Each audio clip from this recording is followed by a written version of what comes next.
하겠습니다. 다니엘 6장입니다. 10절에서 23절까지 말씀입니다. 저와 여러분이 한 절씩 교독하도록 하겠습니다. 다니엘이 이 조서에 왕의 도장이 찍힌 것을 알고도 자기 집에 돌아가서는 밑방에 올라가 예루살렘으로 향한 창문을 열고 전에 하던 대로 하루 3번씩 무릎을 꿇고 기도하며 그의 하나님께 감사하였더라. 그 무리들이 모여서 다니엘이 자기 하나님 앞에 기도하며 간구한 것을 발견하고 이에 그들이 나아가서 왕의 금령에 관하여 왕께 아뢰되 왕이여, 왕이 이미 금령에 왕의 도장을 찍어서 이제부터 30일 동안에는 누구든지 왕 외에 어떤 신에게나 사람에게 구하면 사자굴에 던져넣기로 하지 아니하셨나이까 하니 왕이 대답하여 이르되 이 일이 확실하니 메대와 바사에 꽂히지 못하는 규례니라 하는지라. 그들이 왕 앞에서 말하여 이르되 왕이여, 사로잡혀 온 유다 자손 중에 다니엘이 왕과 왕의 도장이 찍힌 금령을 존중하지 아니하고 하루 3번씩 기도하나이다 하니 왕이 이 말을 듣고 그로 말미암아 심히 근심하여 다니엘을 구원하려고 마음을 쓰며 그를 건져내려고 힘을 다하다가 해가 질 때에 이르렀더라. 그 무리들이 또 모여 왕에게로 나와서 왕께 말하되 왕이여, 메대와 바사의 규례를 아시거니와 왕께서 세우신 금령과 법도는 고치지 못할 것이니라 하니 이에 왕이 명령하매 다니엘을 끌어다가 사자굴에 던져 넣는지라. 왕이 다니엘에게 이르되 네가 항상 섬기는 너의 하나님이 너를 구원하시리라 하니라.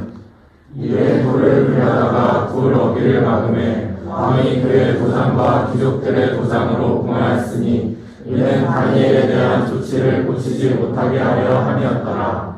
왕이 궁에 돌아가서는 밤이 새도록 금식하고 그 앞에 오락을 그치고 잠자기를 마다하니라. 이튿날에 왕이 새벽에 일어나 급히 사자굴로 가서 다니엘이 든 굴에 가까이 이르러서 슬피 소리질러 다니엘에게 묻되 살아계시는 하나님의 종 다니엘아, 네가 항상 섬기는 내 하나님이 사자들에게서 능히 너를 구원하셨느냐 하니라. 다니엘이 왕에게 아뢰되 왕이여, 원하건대 왕은 말씀하옵소서. 나의 하나님이 이미 그의 천사를 보내어 사자들의 입을 봉하셨으므로 사자들이 나를 상해하지 못하였사오니 이는 나의 무죄함이 그 앞에 명백함이 오며 또 왕이여, 나는 왕에게도 해를 끼치지 아니하였나이다 하니라. 왕이 심히 기뻐서 명하여 다니엘을 불에서 올리라 하매 그들이 다니엘을 불에서 올린즉 그의 몸이 조금도 상하지 아니하였으니 이는 그가 자기의 하나님을 믿음이었더라. 아멘. 오늘 우리에게 주신 하나님의 말씀입니다. 자리 앉으셔도 좋습니다.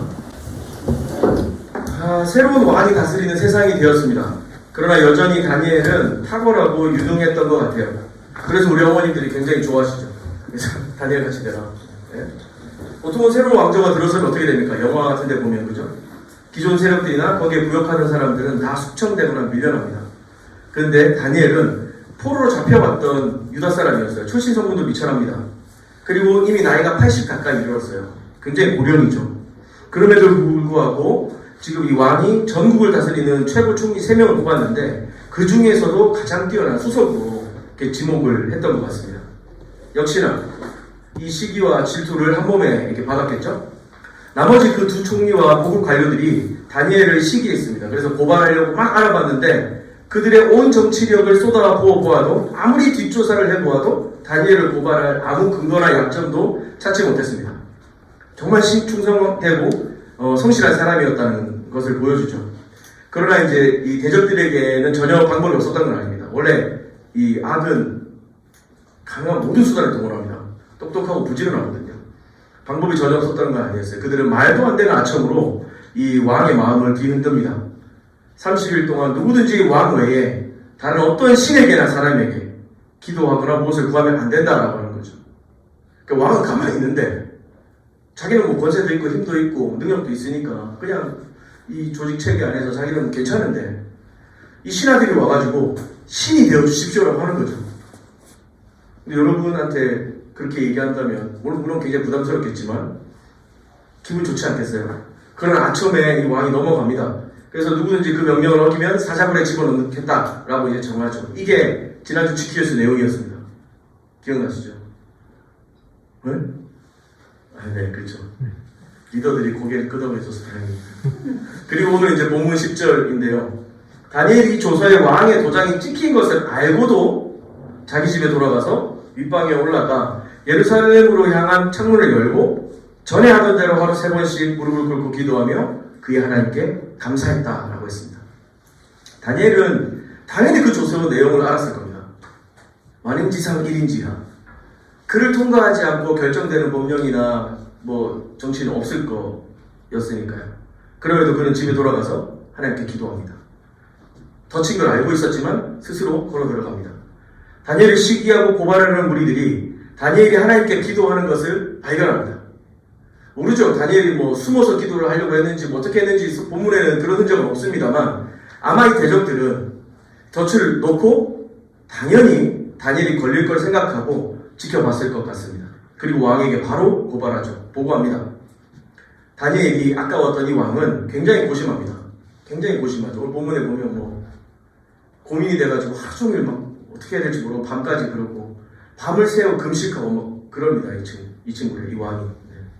제 친구 아니죠. 굉장히 고심하지만 법령대로 정한 대로 왕이 명하여 사자굴에 넣습니다.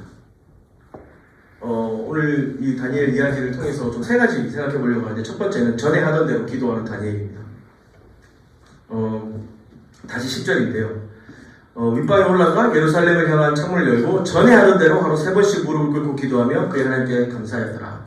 다니엘은 이 나라를 다스리는 일, 자신의 전문 분야에만 성실했던 사람이 아니었던 거죠. 그는 전에 하던 대로 본인에게 주어진 위협, 덧치고 이것이 자기에게 시험이고 위협일 것을 뻔히 알고 있지만 그 상황을 넘어 전에 하던 대로 습관을 지켜 하나님께 기도한 사람이었습니다. 그의 위대함을 그가 위대했다고 하는 사실을 우리가 기억한다면 저는 아마 여기에 첫 번째 포인트가 있지 않을까 생각합니다. 전에 하던 대로 20대 젊은 나이에 나라의 멸망을 보았습니다. 절망스럽게 처참하게 자신의 나라가 몰락하는 것을 보았습니다. 사람들은 모두 이스라엘 신이 애굽 신에게 밟히더니 바벨론 신에게도 무릎 꿇었다고 비아냥댔습니다. 당대 최강 대국이었던 바벨론은 그들의 풍요와 번영을 앞세워서 포로들의 신앙과 정신을 길들이려고 했었습니다. 기억나시죠? 1장에. 그러나 뜻을 정하여 세상의 논리와 배부름에 길들여지지 않기로 정했고 그래서 왕의 음식과 포도주를 거절했습니다. 엄청난 이벤트였죠. 엄청난 사건이었을 겁니다. 바벨론 왕의 꿈을 당시의 박사들, 술객들이 해석하지 못했습니다. 느부갓네살이 뭐라고 물었냐면 야, 내 꿈이 뭔지 맞추고 꿈의 뜻이 뭔지 좀 설명해봐 이렇게 했습니다. 진짜 나쁜 놈이죠. 이런 상상, 그런 사람 있지 않아요? 그거 있잖아. 몰라? 무슨 막 이렇게 계속 하다가 이거 말입니까? 하다가 끝에 저거 임마 하면서 그런 사람 있잖아요. 그죠? 갑자기 제가 아들한테 했던 행동이 생각이 나요. 회개합니다. 누구한테서 그렇게 했거든요. 못 맞추죠. 그래서 사람들이 정중하게 물어봐요. 왕이시여, 뭔지 내용이라도 알려주시면 저희가 조금 어떻게 연구라도 배운 게 있으니까요. 그랬는데 너 어디 날 속이려고? 너 내가 꿈 얘기해주면은 뜻 지어내려고 하지. 막 이렇게 하는 거예요. 그러니까 전국에 있는 박수와 이 술객들을 다 이제 죽이겠다. 막 이런 식으로 막 얘기를 하고 있는 중이었는데 유일하게 다니엘이 하나님 주시는 지혜와 총명으로 그 꿈을 해석합니다. 그리고 그 땅에 많은 사람의 목숨을 구합니다. 엄청난 이벤트죠. 엄청난 사건입니다. 그러나 그런 인생의 여정 속에 엄청난 사건들을 경험해왔던 다니엘이지만 저는 오늘 다니엘의 그러한 삶의 여정들이 오늘 이 본문에서 우리가 훌쩍 보고 있는 전에 하던 대로 기도하는 다니엘의 일상 루틴에서 나오지 않았을까 생각해 봅니다. 이제 80살이 되었습니다.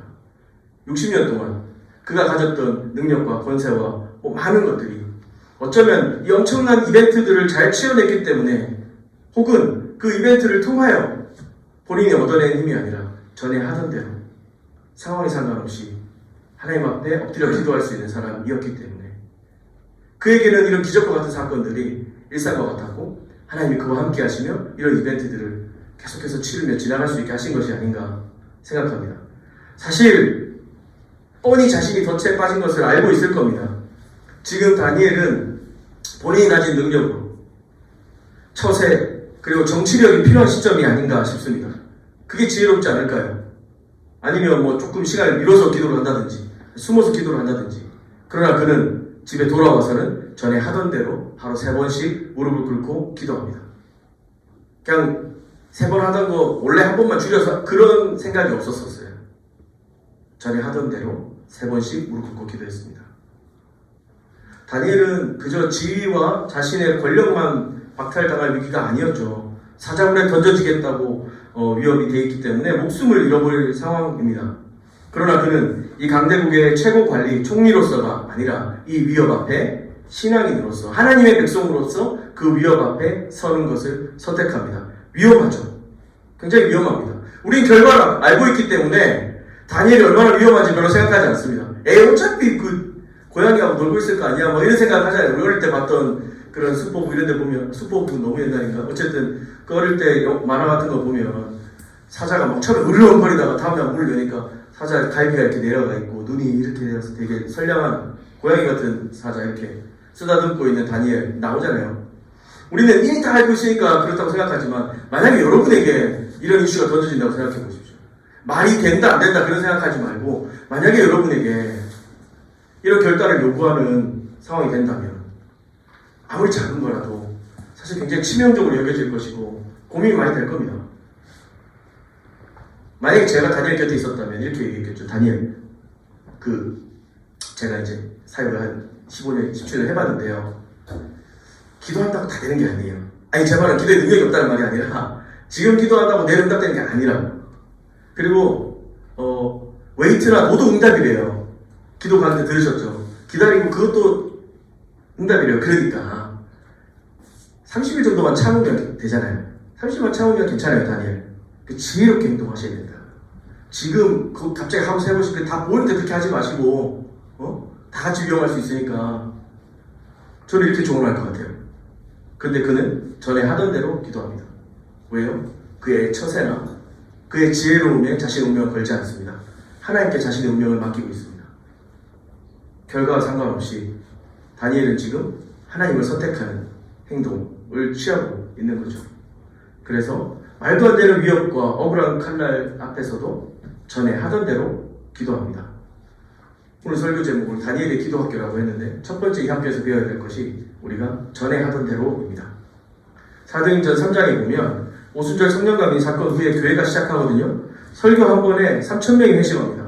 기적이 막 제자들을 통해서 표적이 막 상식이 돼버리는 그런 시대였어요. 날마다 구원받는 사람들이 늘어나고 있는 이 분주한 때에 저와 여러분이라면 빨리 리더를 세우고 조직화하고 구조화하고 엔지니어와 차량팀을 섭외하고 어떻게 GBS 운영할지 고민하고 그렇게 해야 되지 않겠습니까?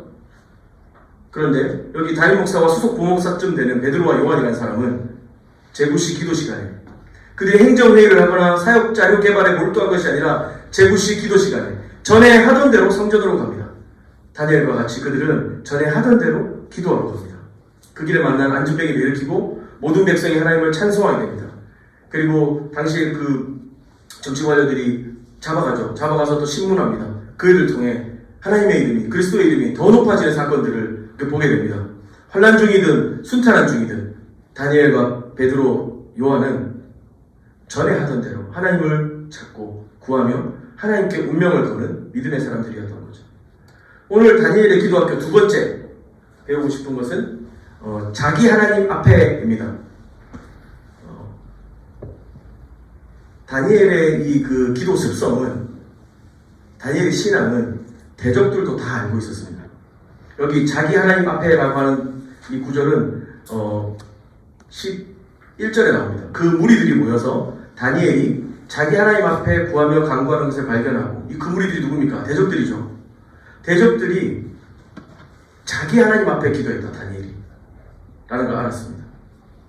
이게 저는 되게 멋있다고 생각하는데 영향력이 많은 사람일수록 사실은 넘어질 수 있는 위협도 많습니다. 60년 가까이 왕국이 몇 번 바뀌고 왕조가 바뀌고 그럼에도 불구하고 최고 관리였던 다니엘이야말로 털어서 먼지 하나 안 나온다는 것이 말이 되겠어요? 근데 대적들은 그의 글을 덫에 빠뜨리려면 신앙을 건드릴 수밖에 없다라고 생각한 거죠. 그리고 그들은 다니엘이 하고 있는 그 기도 행위를 보며 알았습니다. 자기 하나님 앞에 기도하는 사람이다 라는 것. 삶으로 증명되어 있던 기도의 사람이었습니다.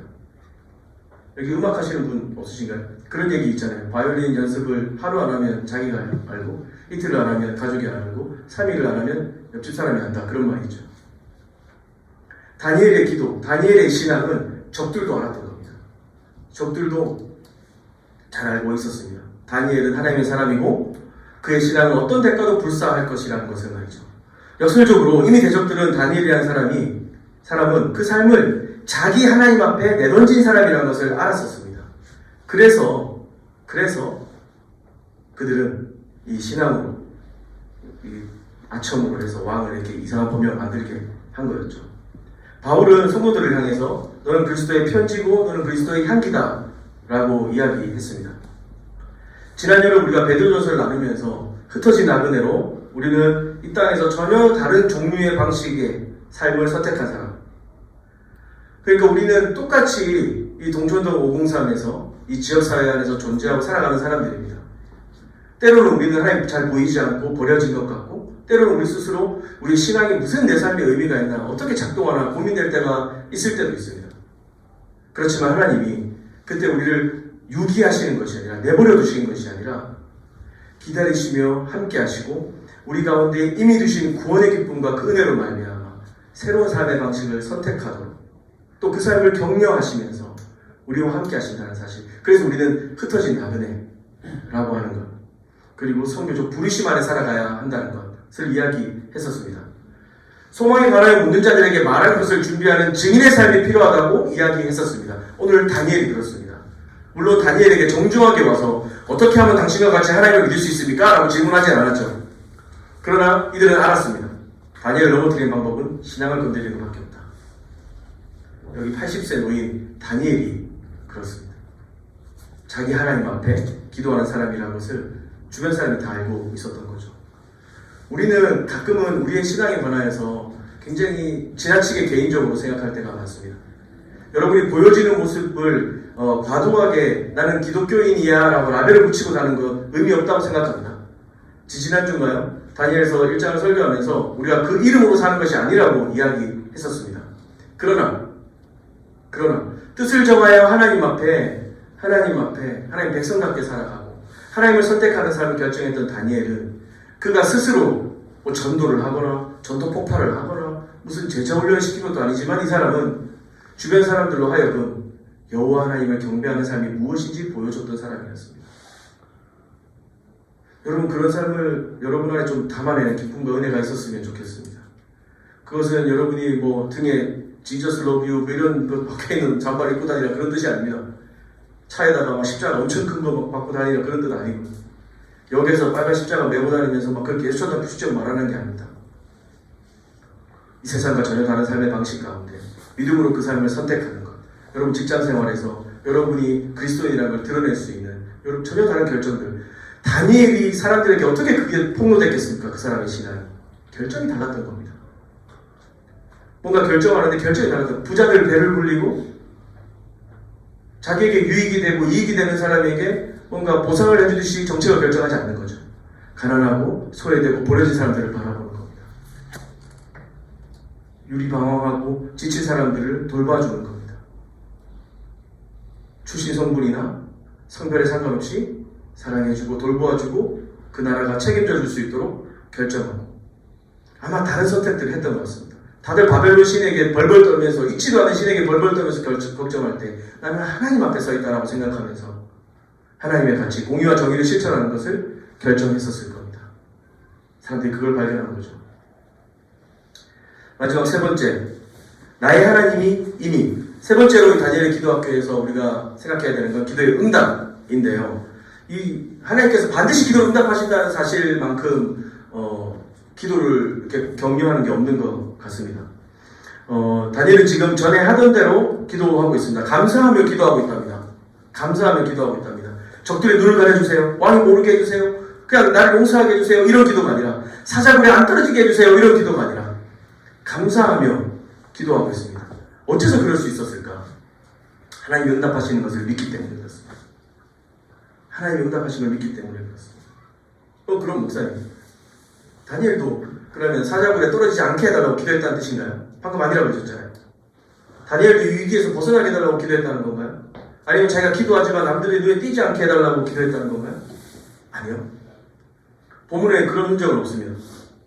다니엘의 기도의 내용은 감사했다는 내용밖에 없고요. 그리고 나서 다니엘의 고백, 사자굴에 갇혔다가 그 되게 웃기지 않아요? 나중에 집에 가서 한번 보세요. 다음날 되니까 왕이 막 뛰어옵니다. 왕 수하가 엄청 많지 않겠어요? 수하도 막 야 뛰시면 안 됩니다 그러는데 막 왕이 막 뛰어가면서 사자굴 막 가가지고요. 사자굴이라 그러니까 우리가 옆으로 판 것 같지만 지금 여기 보니까 떨어진다 뭐 길로 올렸다는 거니까 밑으로 피트를 판 것 같아요. 그러니까 돌로 막아놨겠죠. 거기에 채통 없이 왕이 엎드려 길을 대고. 근데 사실 이것도 웃기긴 한 거예요. 사자굴에 넣었는데 다음날 다니엘이 살아있을 거라고 믿는 이 왕은 도대체 누구죠? 이상한 믿음 아닙니까? 근데 거기다 대고 그냥 퍼포먼스 같진 않아요? 길을 대고 다니엘 괜찮아? 너희 하나님 너를 구원해주셨니? 그랬더니 그 대답도 더 웃겨요. 네 괜찮아요. 그래서 이제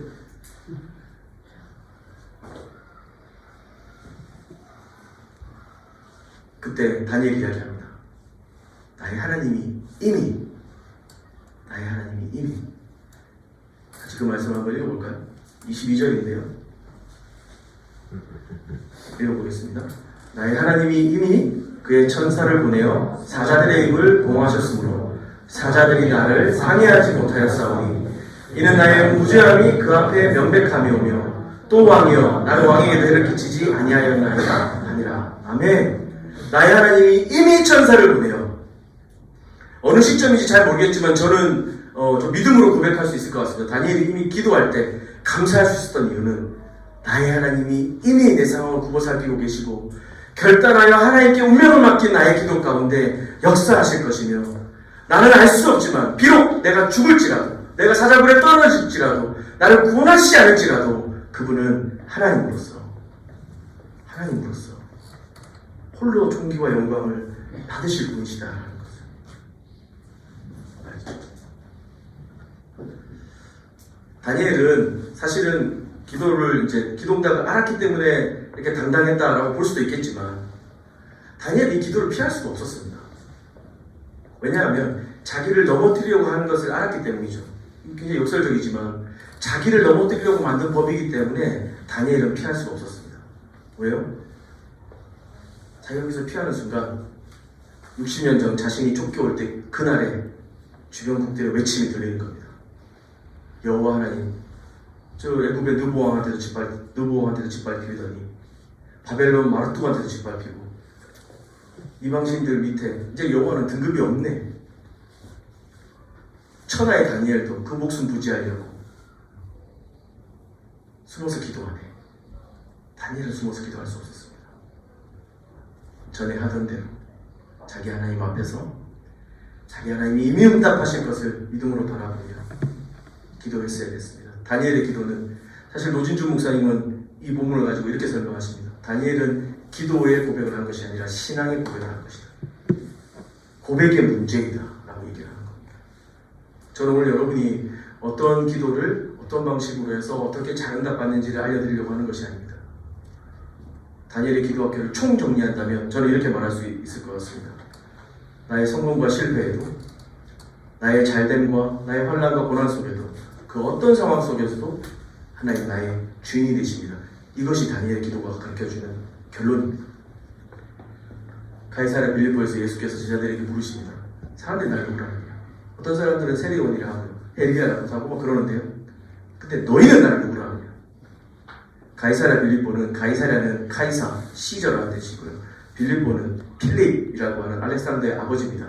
그래서 그리스 로마 문화의 이 제국들이 어디 갈 때마다 자기 왕들 이름을 딴 도시들을 세웠는데 그러면서 거기에는 딱 상징적으로 자신들의 어떤 정치, 제도, 종교, 문화 이런 것들을 다 이렇게 씹어서 사람들로 하여금 좀 이렇게 보여주는 디스플레이 도시를 만들었었습니다.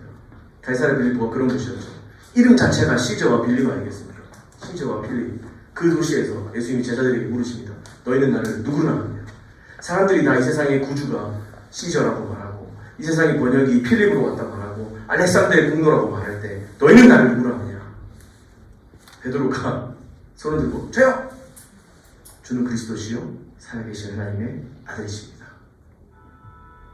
베드로의 그 수많은 실패와 그 수많은 넘어짐과 연약함과 이 고백을 하고도 얼마 안 가서 예수님 떨쳐내고 도망치는 사람입니다.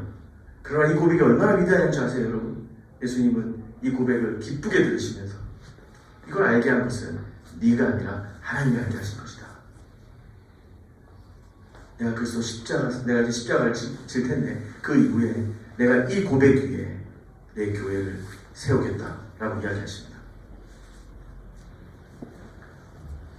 우리의 기도를 가능하게 만들고 우리의 기도를 절실하게 만들 수 있는 것은 바로 이 고백입니다. 여러분 나름대로의 전에 하던 대로 드리는 그런 좀 기도의 루틴들이 좀 있었으면 좋겠습니다. 그리고 여러분의 기도가 단순히 여러분 개인의 어떤 마음의 불안들을 해소하는 주문이 아니라 그 놀라운 결단과 정말 다른 삶의 결정대로 자라갔으면 좋겠습니다. 그래서 여러분 주변 사람들, 여러분 가족들이 자기 하나님 앞에 기도하는 여러분을 발견하게 될 수 있으면 좋겠습니다. 그리고 더 나아가서 이미 우리의 삶에 개입하시고 역사하시는 주님, 여러분 6장까지 하나님 개입하신 장면이 안 나옵니다. 하나님이 직접 나타나시는 장면이 안 나옵니다. 다니엘의 설명일 뿐이죠. 천사를 보내셔서 이렇게 했다. 여러분 우리 삶도 그렇지 않습니까? 하나님이 막 신적으로 개입하시고 말씀하시고 참여하시고 그런 경우들 잘 경험 못하시죠? 너무 많이 경험하시는 분은 다임 목사님 찾아가셔야 됩니까? 상담을 받아보셔야 돼요. 목사님 어제도 천사가 왔어요. 우리 삶이 그렇습니다. 사실은 어쩌면 계속해서 우리의 신앙 자체가 위협받는 것 같고 여러분이 있는 캠퍼스나 아니면 여러분이 있는 직장에서 여러분 친구들 사이에서 여러분의 그 신앙적인 결정들을 용기 있게 하려고 할 때마다 그것을 격려하거나 지지하는 사람들보다는 꼭 그렇게까지 해야 되냐라고 하는 사람을 더 많이 만날 겁니다. 그러나 우리의 기도는 우리가 그렇게 결정할 수 있도록 붙들어줄 뿐만 아니라 우리를 지켜줍니다. 다니엘이 고백하죠. 나의 하나님이 이미 천사를 보내셔서 사자의 입을 봉하시고 아무도 해치지 못하게 하셨다. 우리 그런 기도의 사람들이 되었으면 좋겠습니다. 다니엘의 감사는 거기에 있었던 것 같고요. 같이 우리 찬양을 하나 했으면 좋겠는데요. 청년의 기도라는 참 의미였지만 이 노인의 평생에 걸친 이 기도의 삶을 좀 들여다보면서 저는 오늘날 우리 청년들이 배워야 될 기도의 핵심들이 좀 담겨져 있다라고 생각했습니다. 여러분 열심히 기도해야 되고 많은 것을 구할 수 있고 우리가 그 모든 것을 주 앞에 구할 수 있습니다. 어떤 건데요?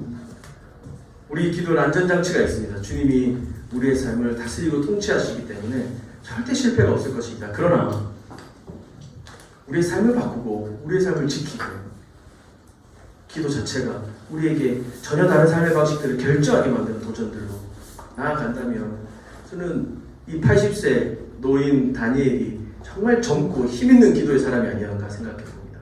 청년의 기도의 가사를 좀 생각하시면서 우리 각자의 삶을 좀 돌아보고 좀 묵상하며 찬양하면 좋겠습니다. 같이 찬양하겠습니다.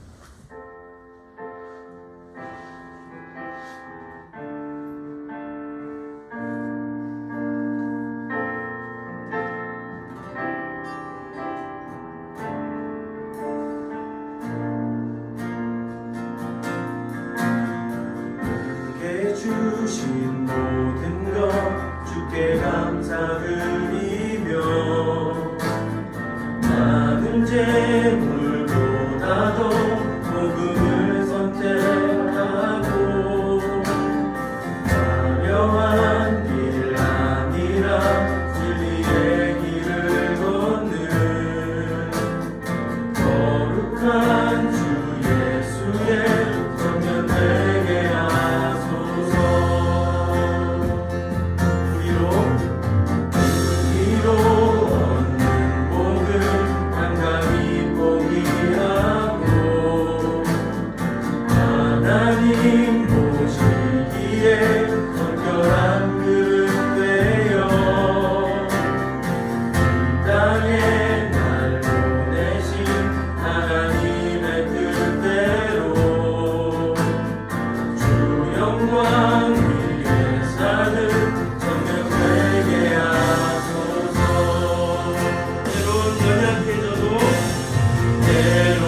연약해져도 때론 연약해져도 왕왕 함께 하소서.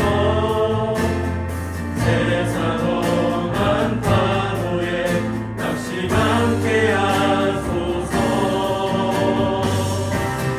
정년의 시절 지날 때 지으신 주님 뜻대로 하나님 예배하는 삶, 복음을 전하는 삶, 그렇게 살길 기도합니다. 정년의 시절 지날 때 지으신 주님 뜻대로 하나님 예배하는 삶, 복음을 전하는 삶, 그렇게 살길 기도합니다. 정년의 시절 지날 때 지으신 주님 뜻대로 하나님 예배하는 삶, 복음을 전하는 삶, 그렇게 살길 기도합니다. 우리 같이 한번 기도할 때요,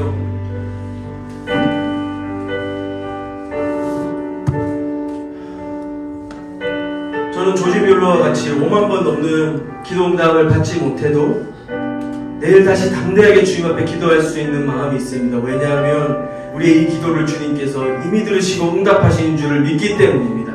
당장 내 앞에 일어나지 않아도 멈춰있는 것 같고 나의 이 결정이 미련해 보이고 세상은 다 무시할지라도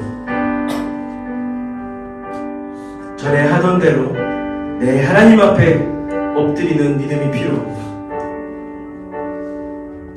그럼 우리에게 이미 응답하시는 그 주님의 은혜를 경험할 수 있습니다. 저는 묵상해보고 고민해보았는데요, 그 주님의 응답이 무엇일까? 내가 가장 간절히 원하는 그 응답이 무엇일까? 하나님 나와 동행하시고 임재하시는 것, 살아계신 하나님이 나의 기도를 멸시치 않고 내 기도에 귀를 막고 계시는 것이 아니라 내 곁에서 탄식하는 심령으로 중보하시고 격려하시며 함께 돕고 계신다고 하는 것입니다. 나는 기도하고 주님 좀 멀리 계실 것 같았지만 내 기도의 그 아픔과 눈물의 현장 가운데 주님이 함께 하셨고 함께 걸으셨고 동행하셨고 주님 그렇게 내 삶에 임재하신다는 사실, 그것을 좀 믿음으로 붙잡고 하나님 주님을 경험하고 주님을 알아가는 기도의 삶 우리에게 허락하여 주십시오. 우리에게 허락하신 이 기도의 특권들을 생각하며 주님 나 그냥 살려달라고 좀 나은 삶 살게 해달라고 기도하는 것이 아니라 하나님 임재해 주십시오. 내 삶에 나와 동행하여 주십시오. 그것으로 간절하게 기도하는 사람들 되었으면 좋겠습니다. 함께 이 기도로 주 옆에 나가도록 하겠습니다.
한 번 더 기도할 텐데요. 혹시 지금 여러분 삶에 가장 위협이 되고 두렵고 떨리는 것들이 좀 있습니까? 걱정되고 염려되는 것들이 있습니까? 여러분 기도해보지만 해결되지 않는 것 같고, 때로는 부모님에게도 나눌 수 없고 친구들에게도 나눌 수 없는 여러분만의 숙제와 같고 짐과 같은 것들이 있습니까? 하나님이 그 마음을 아시는 것을 저는 믿습니다. 하나님께서 여러분의 그 두려움과 걱정과 염려를 다 알고 계시는 것을 믿습니다. 이제 우리에게 결단이 요구됩니다. 여러분 전에 하던 대로 하나님 앞에 나아가십시오. 주님 앞에 여러분의 마음을 열고, 주님 나의 이 눈물과 나의 아픔의 시간들을 기억하여 주십시오. 주님 염려되고 두렵고 해결되지 못하고 풀리지 않는 이 문제를 주님 앞에 올려드립니다. 하나님, 이 기도가 응답되는 것을 믿습니다. 이미 주님께서 일하셔서 나의 대적들의 입을 봉하시고, 하나님 나에게 아무 해도 입히지 못하도록 나를 보호하고 돌보시고 계신 것을 믿습니다. 이로 말미암아 내가 염려하고 걱정하였던 나의 삶의 일상들을 하나님 백성답게 살아가게 하여 주십시오. 하나님 백성답게 살아가게 하여 주십시오. 믿음으로 결단하여 다니엘과 같이 하나님의 사람으로 하나님을 선택하는 믿음의 결정들로 우리의 삶이 가득하게 해주십시오. 우리의 기도를 그렇게 바꾸어 주십시오. 주님 앞에 그렇게 간구하며 올려드리고 부탁하며 함께 기도하며 나가도록 하겠습니다.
하나님 아버지,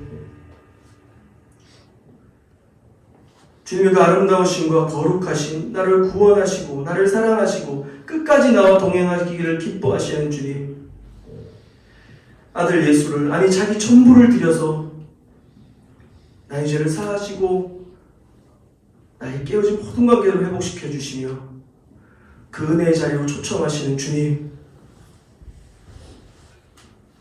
여전히 혼탁하고 우리의 가치관도 흔들리고 우리의 신앙의 본질이 무엇인가 질문되고 고민되는 내 삶의 연속들이지만, 오늘 다니엘 이야기를 기억하며 다시 한번 결정하고 하나님을 선택하기를 원합니다. 전에 하던 대로 하나님 앞에서 주님이 이미 응답하시는 기도들을 포기하지 않고 올려드리게 하여 주시고, 매일매일 우리의 일상 속에서 낯설고 매일 반복되지만 그 삶 속에서 우리의 신앙을 공격하고 넘어뜨리려 하고 나도 모르게 세상에 물들어버리는 우리의 그 일상들 구석구석에 하나님을 선택하는 이 청년들의 깊은 기도와 그 능력의 기도가 나타날 수 있도록 주님 함께하여 주시옵소서. 살아계시며 우리의 기도를 응답하실 주님을 기대하고 찬송합니다. 예수님의 이름으로 기도합니다. 아멘. 우리 함께 자리에 일어나서 결단의 찬양으로 주님 올려드리겠습니다.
이제는 우리 교회의 머리 되신 우리 예수 그리스도의 은혜와 하나님 아버지의 놀라우신 사랑과 성령 하나님의 우리와 함께 하시고 교통하게 하시는 은혜가 전에 하던 대로 삶을 결단하여 주님께 삶을 던지는 이곳 가운데 모인 사랑하는 소마대청 지체들 한 사람 한 사람 머리 위에 그 일상 위에 마음 위에 영원히 항상 함께 있을지어다. 아멘.